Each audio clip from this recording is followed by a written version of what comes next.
नमस्कार, विंध्या टाइम्स में आप सभी का स्वागत है। नगर पालिक निगम रीवा एक बार फिर विवादों में है। दरअसल नगर निगम में इन दिनों पैसे के लेन देन हावी है। बिना पैसे के नगर निगम में कुछ भी काम कर पाना आमजनों को बहुत मुश्किल हो रहा है। साथ ही कंसल्टेंट को भी कई तरह से प्रताड़ित किया जा रहा है। इसी विषय को लेकर वहीं रीवा शहर के कॉफी हाउस में आयोजित पत्रकार वार्ता में कंसल्टेंट ने रीवा नगर निगम के अधिकारियों पर गंभीर आरोप लगाए।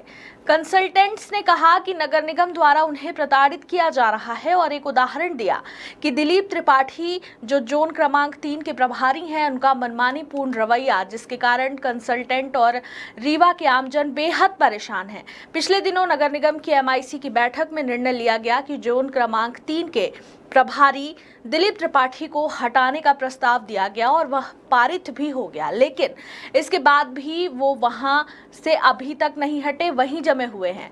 कंसल्टेंट्स का आरोप है कि जोन क्रमांक 3 में 60 दिनों में अब तक कुल 68 फाइल लगाई गई, जिसमें केवल 4 फाइलों की स्वीकृति हुई और उनके सीधे तौर पर आरोप हैं कि पैसे का लेन देन करके ही दिलीप त्रिपाठी काम करते हैं और तमाम फाइलों को रिजेक्ट करने के पीछे अधोसंरचना का अभाव बताकर फाइलें निरस्त कर दी जाती हैं, जबकि फाइलों को किसी भी दस्तावेज के अभाव में वापस करने का प्रावधान है।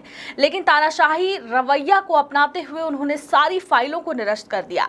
आपको बता दें, कंसल्टेंट्स ने जो पत्रकार वार्ता की उसमें रीवा नगर निगम के लगभग सभी कंसल्टेंट और मौजूद रहे और उन्होंने कहा कि इस पूरे मामले को लेकर वह नगर निगम आयुक्त से भी मिले थे, लेकिन ऐसा लगता है कि उनकी भी साठगांठ है, इसलिए ऊपर से लेकर नीचे तक का सिस्टम भ्रष्टाचार में लिप्त है।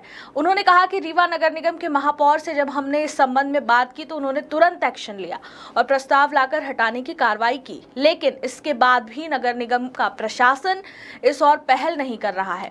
कंसल्टेंट ने इशारों में यह भी आरोप लगाए कि अपने रसूखों के दम पर दिलीप त्रिपाठी जोन क्रमांक 3 में अभी तक टिके हुए हैं। साथ ही उन्होंने कहा कि आगे आने वाले समय में अगर इसका निराकरण नहीं हुआ तो हम कोर्ट जाएंगे और आगे जो भी न्यायोचित कदम होगा उसे उठाएंगे।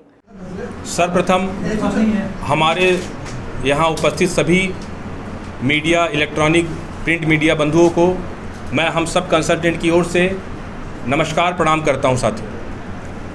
साथियों, जैसा कि हमारा आज जो मुद्दा है तो हमारा नगर निगम को लेकर के है, नगर निगम के भ्रष्टाचार को लेकर के है।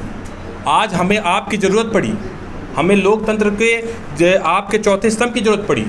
जिस तरीके का व्यापक स्तर का भ्रष्टाचार नगर निगम में चल रहा है तो समूचे पूरे कंसल्टेंट, रीवा की आम जनता उससे काफ़ी प्रभावित है। जोन क्रमांक 3 में हमारे बिल्डिंग ऑफिसर, बिल्डिंग इंस्पेक्टर, कुल मिला के जो उनकी कार्यकारिणी है, जितने अधिकारी जोन क्रमांक 3 में काम कर रहे हैं, वो एक भ्रष्टाचार को एक नया रूप दे रहे हैं। उनके पीछे हमने कितने आपके माध्यम से लोगों को अवगत कराया, हमारे आयुक्त महोदय को अवगत कराया, हमने महापौर जी को अवगत कराया। महापौर जी ने इस पर निर्णायक स्थिति पे निर्णय लेते हुए MIC की बैठक में इसको पारित किया, उनको हटाने का आदेश जारी कराया, लेकिन आज दिनांक तक वो वहीं डटे बैठे हुए हैं। इसके पीछे कौन सी ऐसी ताकत काम कर रही है कि आयुक्त महोदय सरेंडर हैं?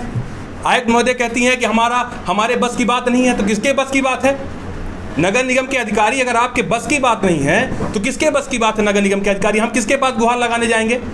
किसको हम अपनी दुख की ये पीड़ा बताएंगे?